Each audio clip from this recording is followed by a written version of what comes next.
4 de fevereiro de 1961.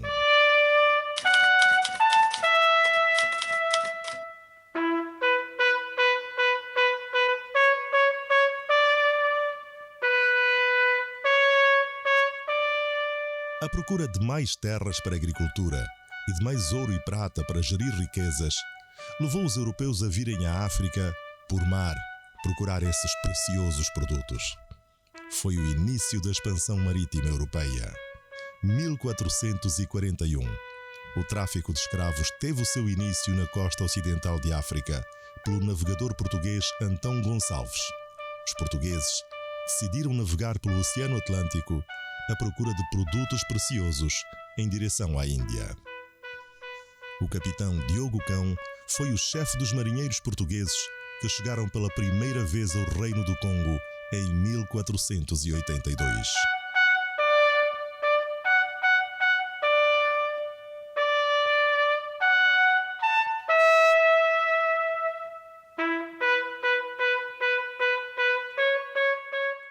Escravatura já havia há muitos anos. Agora, a empresa escravocrata de fazer de um negócio a reunião de mão de obra para exportar massivamente para outro continente, para aí serem a energia produtiva, ao fim e ao cabo isto era um problema de energia, agora é o petróleo, não é? Mas naquela altura a energia era uma energia humana, e então foi a tragédia que ainda hoje a África sofre os efeitos da escravatura, dos milhões de negros que foram exportados para a América Latina, e que não eram só o facto de serem milhões, é que eram milhões na sua juventude, portanto era quando tinham a idade, o poder produtivo, mas também o poder reprodutivo, e portanto problemas demográficos com que a África se confrontou até aos finais do século XX foram ainda em grande parte consequência da descolonização, da escravatura, isto é, durante séculos em que em todo o mundo os continentes e as raças aumentavam demograficamente, a África diminuiu. Isso foi um preço terrível que a África pagou.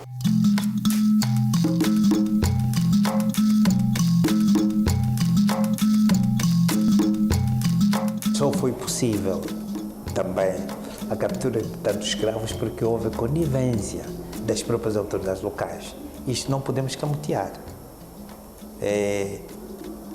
Para tirarem tantos escravos do nosso território, é que temos que admitir que houve reis cobardes, autoridades locais cobardes, familiares cobardes que venderam os seus familiares.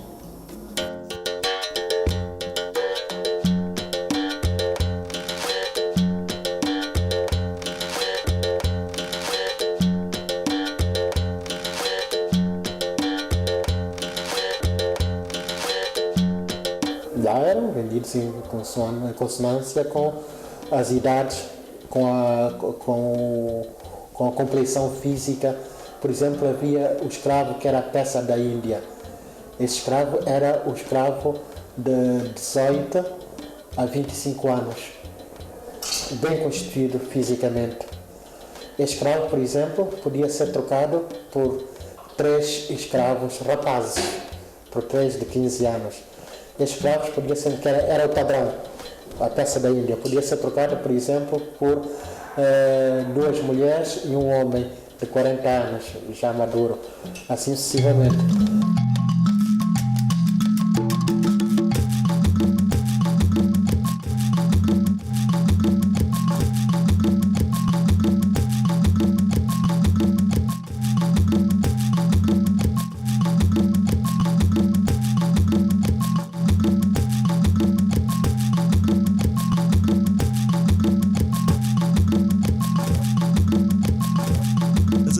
Clandestinas das organizações políticas MINA, MIA, PLUA e UPA e as revoltas de 1961, as autoridades coloniais reforçam o poder policial e a segurança interna, iniciando-se deste modo um período de repressão que conduziu à detenção, julgamento e deportação de grande número dos mais influentes nacionalistas.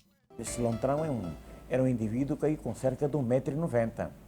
Forte, pá, o indivíduo tinha passado na guerra não sei de onde, pá, Tinha uma mancha aqui, uma cicatriz na cabeça de uma bala que ele tinha passado não sei onde, que ela até fazia gala de mostrar, estás a ver isto aqui? Isto é a minha vida, estás a ver isto aqui? Eu não me quero lembrar deste cavalheiro, pá. É que já é violento, um autêntico carniceiro, pá.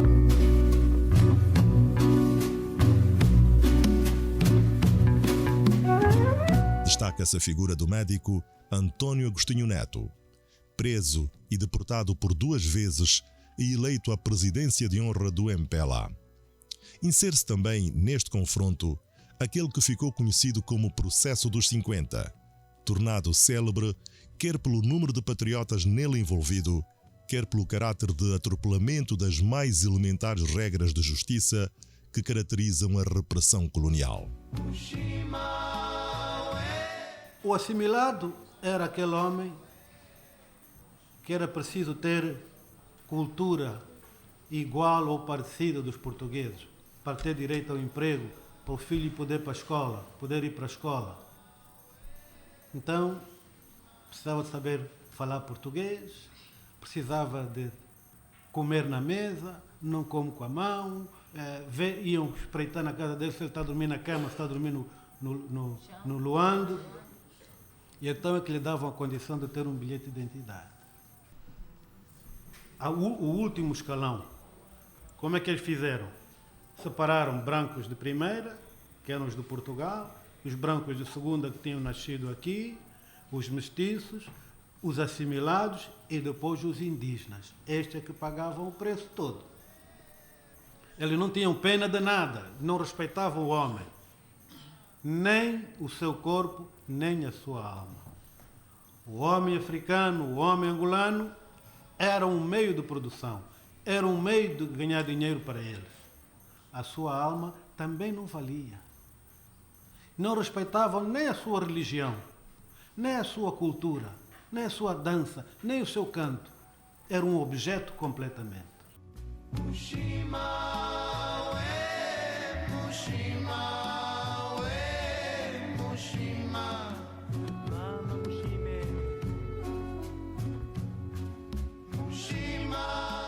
Foram eles, depois da Segunda Guerra Mundial, que entenderam que os povos não podiam viver oprimidos, que tinham que ser livres. E então fundou-se a Organização das Nações Unidas. E na Organização das Nações Unidas determinou-se que todos os povos que não tinham governo próprio tinham direito à sua autodeterminação e independência. Mas Portugal não queria seguir, porque respondia lá que ele não tinha colónias, que só tinha províncias ultramarinas, que as suas províncias ultramarinas eram tão iguais à província do Minho, do Algarve e de Trás-os-Montes lá em Portugal. Que nenhum de nós queria deixar de ser português, que nós todos éramos portugueses, que só falávamos português e só queríamos os hábitos portugueses.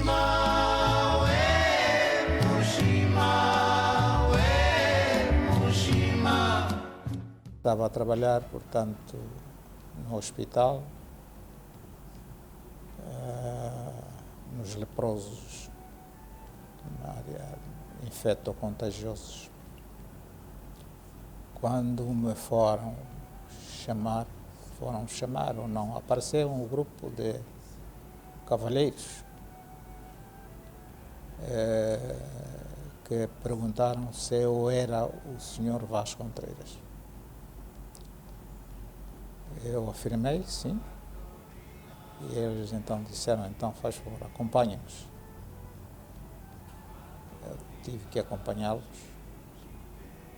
Reconheci que era a PIDE, porque outra coisa já não esperava. Mendes Carvalho já estava preso, eu teria que seguir logo em seguida.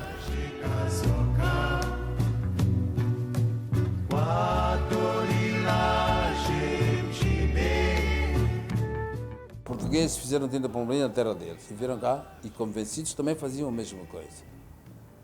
Nós demos as voltas a esta gente para dizer, nós queremos a independência de Angola, vamos trabalhar para isso, ainda que morramos.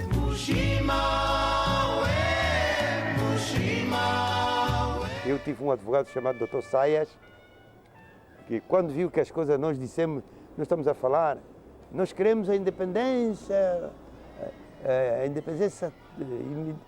imediata, total e imediata. Todos os advogados saíram. Meu advogado abandonou-me. Camarada juiz, peço favor que esses dizeres eu mandei fazer uma coisa. Sejam retirados dos autos? Sejam retirados dos autos, não. Eu não fui eu quem fiz. Não fui eu quem fiz. Foi ele mesmo. Eu bem lhe disse. E coisa e tal. Ora, eu nunca vi um advogado acusar um cliente num tribunal. Nunca. Ali a cortesia do julgamento estava deturpada. A única advogada que bateu ferro com seu silêncio é a doutora Medina. Como advogada, lutei até ao Supremo Tribunal de Justiça para que o processo não fosse desafeto ao Tribunal Comum e que não fosse entregue a um Tribunal Militar. Recorri e tornei a recorrer, tive a ajuda de colegas meus em Portugal, que me acompanharam os recursos no Supremo Tribunal de Justiça, e perdi, quer dizer, entenderam, foram buscar uma legislação perfeitamente ultrapassada e toda ela cheia de ratos e ratoeiras e não sei o quê, para dizer que era o Tribunal Militar.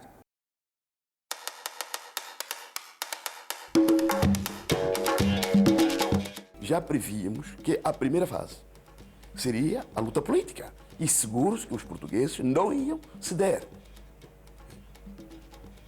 Uma vez que não encontrássemos outra alternativa, teríamos que seguir a luta armada.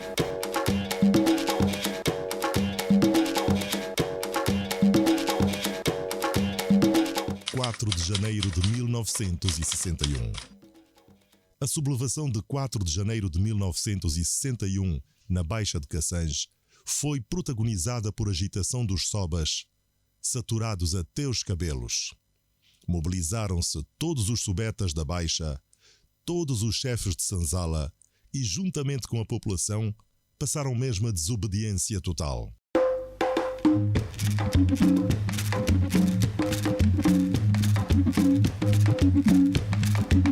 Camponeses e trabalhadores assalariados, incorporados forçosamente dentro do sistema da máquina de engrenagem de exploração do capital monopolista colonial, representada pela concessionária exclusiva de todas as plantações de algodão em Malange, denominada Cotonang.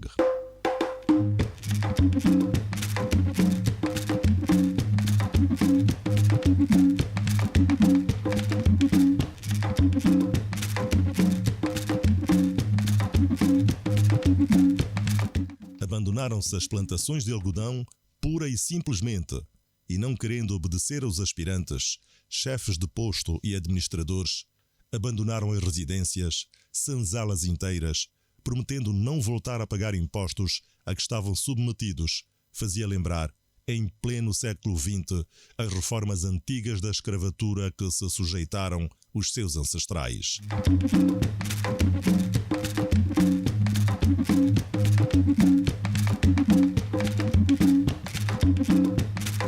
Disseram basta, não vos queremos mais, tomem lá os vossos impostos. 1960, na Câmara dos Comuns em Londres, o MPLA do mundo com a decisão de passar à ação direta. Na madrugada de 4 de fevereiro de 1961, grupos de angolanos nacionalistas, munidos de katanas, invadiram a cadeia de São Paulo e a casa de reclusão, para libertar companheiros detidos pela polícia política do colonialismo português, acusados de atividades subversivas e terrorismo por lutarem contra as péssimas condições de vida da população.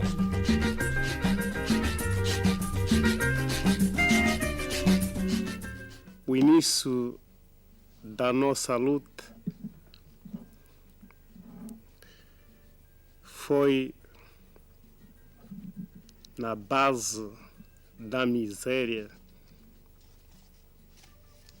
que vivíamos. Não tínhamos meios suficientes e nós na nossa miséria, com a ordem do guia imortal da Revolução Angolana, começamos a luta com as katanas.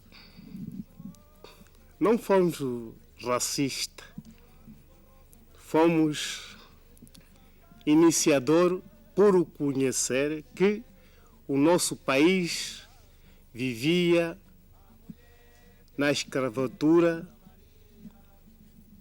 cerca de 500 anos.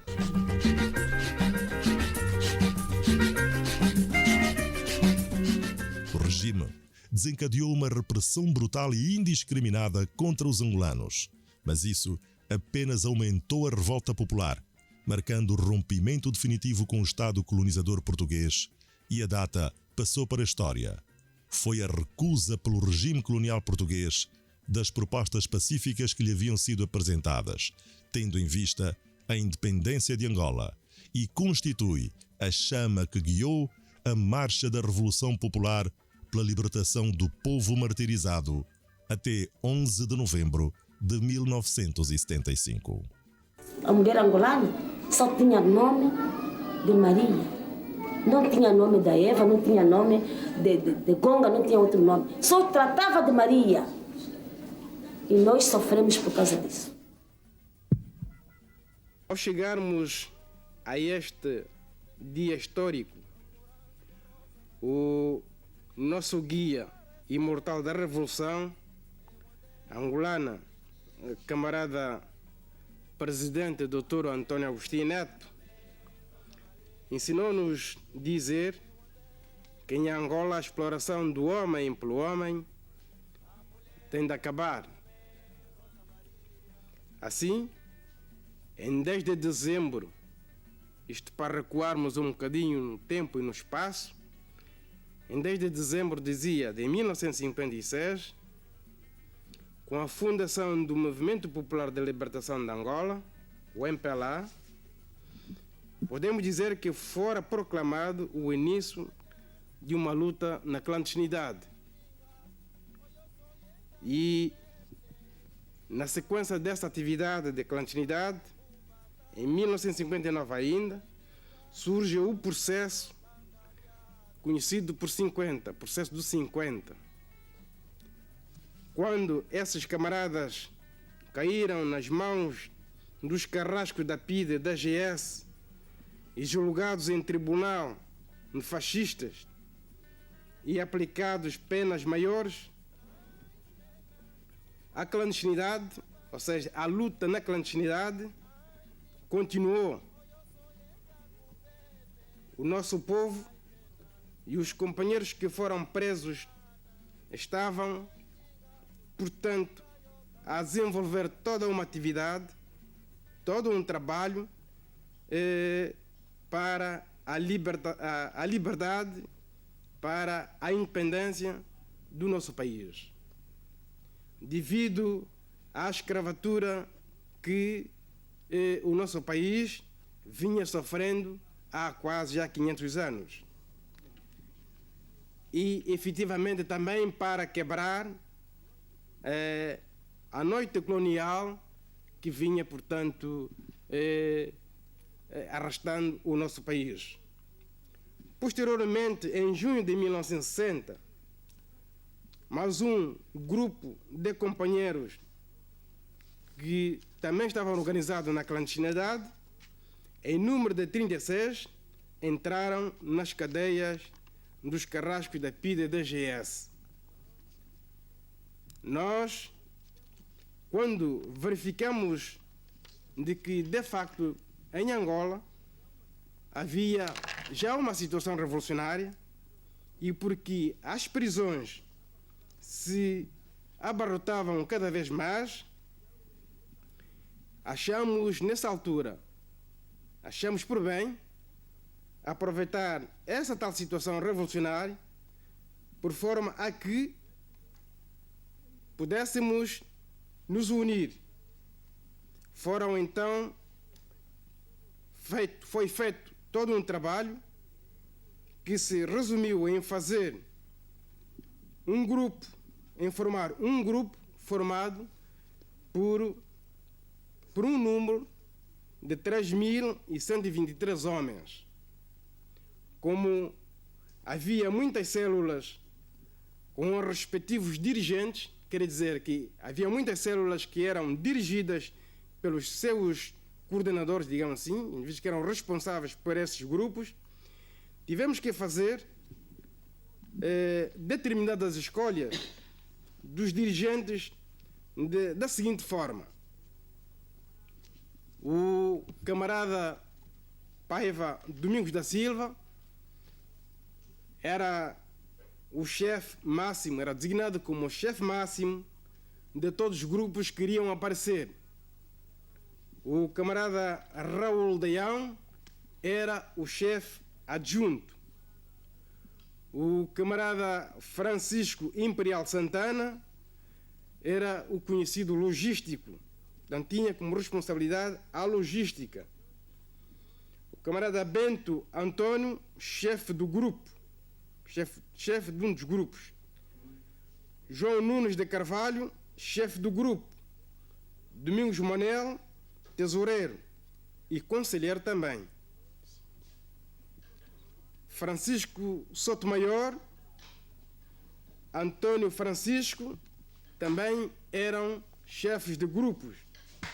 Portanto, o Antônio Francisco, ressalvo aqui, era secretário. Adão Mateus, também chefe do grupo.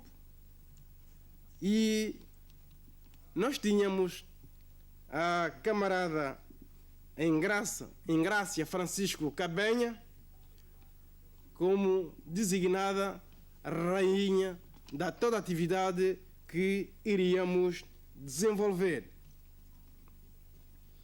Tínhamos uma casa que se situava na estação dos Moceques, atrás da estação dos Moceques, onde atualmente se encontra uma pedra para assinalar as nossas atividades do 4 de fevereiro. Quanto aos exercícios que este grupo de 3.123 homens, nós poderemos dizer que, para além de manejos com katanas, manejos com pedras e cacetes, tínhamos como, digamos assim, instrumentos principais, estes já designados. E como fardamento, tínhamos apenas as roupas pretas e o gorro. Ainda dentro dos exercícios, podemos destacar o exercício de corrida que se fazia por forma a habilitar, digamos assim, os grupos que estavam sendo preparados para a futura ação que se avizinhava. Então, fazíamos corridas, marchávamos a grandes distâncias e, verificados depois de algum tempo já fazendo esse exercício, verificamos de que o sítio onde estávamos, isto porque estávamos já isolados, tinha sido descoberto. Portanto, o sítio acima referido, atrás dos Moceques, tinha sido descoberto e entendemos por bem mudar e fomos para perto de Cacoaco, numa grande mata que fora conhecida, e pensamos que hoje ainda é conhecido por Pedreira, o nome de Pedreira, onde permanecemos até ao dia 27 de janeiro de 1961. Recebemos depois uma ordem para iniciar a luta armada no dia 4 de fevereiro de 61. Isto depois de algum tempo de exercício em primeiro lugar, vindo já atrás da estação dos Mossegues e posteriormente na Pedreira. Nós sempre recebíamos cartas clandestinas que vinham com o nome do camarada Dr. Antônio Agostinho Neto. Queremos ser aqui, de facto, queremos ressaltar aqui de que, na altura, nós não sabíamos bem localizar a proveniência, digamos assim, das cartas.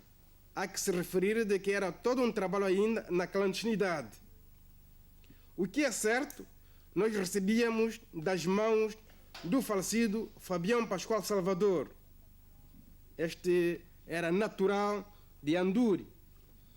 Este foi morto pelos fascistas e carrascos da PIDE da GS, e quando, no dia 2 de fevereiro de 1961, estávamos procurando saber se podíamos atacar ou não, os responsáveis tinham achado que dever-se-ia alterar a data para o 22 do mesmo mês.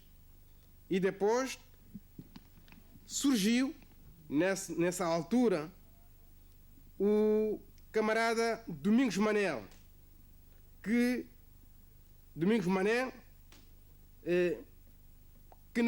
nos transmitiu a ordem proveniente do camarada Dr. Antônio Agostinho Neto. Na altura nós era mais conhecido por Mulaula,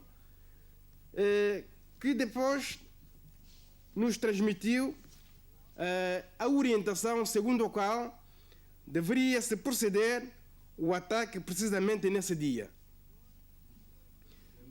Pois, com a nossa admiração, apareceu o camarada Salvador também e pergunta como estava de fato a desenvolver toda a atividade, como estava a andar o trabalho.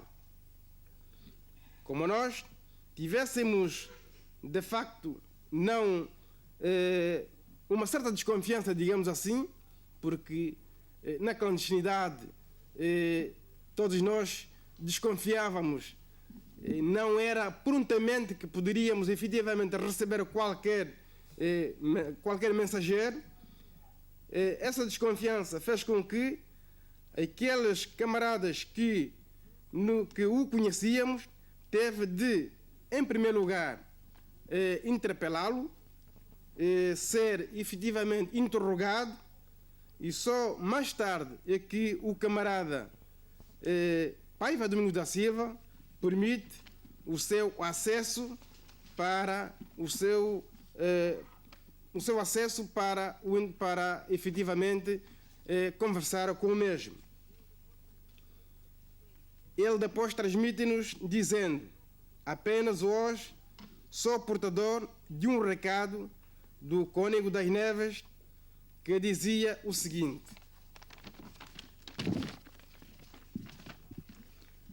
sem falta alguma, hoje mesmo têm que se mobilizarem e fazer o assalto às cadeias, porque eu recebi também esta ordem, e se houver falhas desta vez, jamais poderão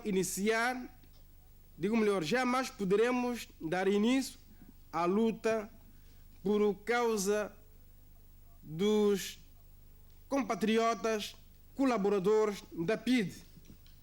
Isto porque também a Pedreira estava já descoberto, quer dizer que o governo fascista português tinha já informações desse mesmo lugar.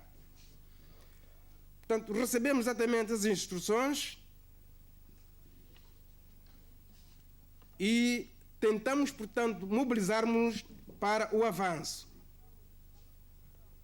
Abraçamos a recomendação do Cônego das Neves e concluímos que seria efetivamente no dia 4 de fevereiro que se procederia o ataque às cadeias onde se encontravam os nossos companheiros que lutavam para libertar o nosso país, e não só, como outros locais de grande vulto político naquela altura nas mãos do governo português. Mas como não tínhamos muitas casas onde podíamos proceder reuniões, mudamos imediatamente, depois desta ordem, para o outro sítio, que era em casa do Raul Deão e do Francisco Imperial Santana. Depois mandamos reunir todos os militares no quintal, portanto, da casa do camarada Francisco Imperial Santana, onde utilizamos as seguintes palavras através do camarada Paiva Domingos da Silva, como comandante na altura e chefe máximo do grupo acima citado. E as palavras foram as seguintes: companheiros, filhos de Angola, hoje, dia 3, então neste momento estávamos no dia 3 de fevereiro de 1961. Hoje, dia 3, temos que trocar as nossas vidas por uma vida livre. Quem tiver medo da luta, será melhor retirar-se, porque hoje será, de facto, o dia da morte ou da vida. Será morrer ou viver. E todos, em uníssono, em face dessa pergunta, gritaram bem alto: sim, nós aceitamos e podemos fazer a distribuição dos instrumentos que estiver ao nosso alcance para ataque às cadeias onde se encontram os nossos companheiros, os nossos líderes que lutam para a independência de Angola. Foram, portanto, assim, em grupos de 30, divididos para os seguintes locais: Casa da Reclusão, portanto, 30 homens. 7ª Esquadra, 30 homens. São Paulo, 30 homens. Campo da Aviação, 30 homens. Companhia Indígena, e que hoje é o lugar conhecido por este R20, 30 homens. Nos Correios, 30 homens. No Palácio do Governador-Geral, naquela altura, também 30 homens. E tínhamos ainda 30 homens para vigilância. 10 homens que haviam ficado de guarda à casa principal, onde se encontra a pedra comemorativa, portanto, atrás da estação dos Museques. E foi dada uma katana a cada um gorro também, um calção preto e uma camisola preta para completar-se a farda de cada combatente. Depois da distribuição, partimos por volta da meia-noite, e quando chegamos primeiro, tivemos de rebentar um foguete e chamar, digamos assim, há alguns nomes, e aqui há uma certa explicação. Foi um primeiro ensaio que nós fizemos. Tentamos, portanto, fazer esse ensaio contra um carro que passava. Nós fizemos uns insultos ao inimigo, esperando que ele reagisse. E daí para de facto nós podermos fazer o avanço. Bom, felizmente, nessa altura não houve incidente nesse local. Depois deste ato,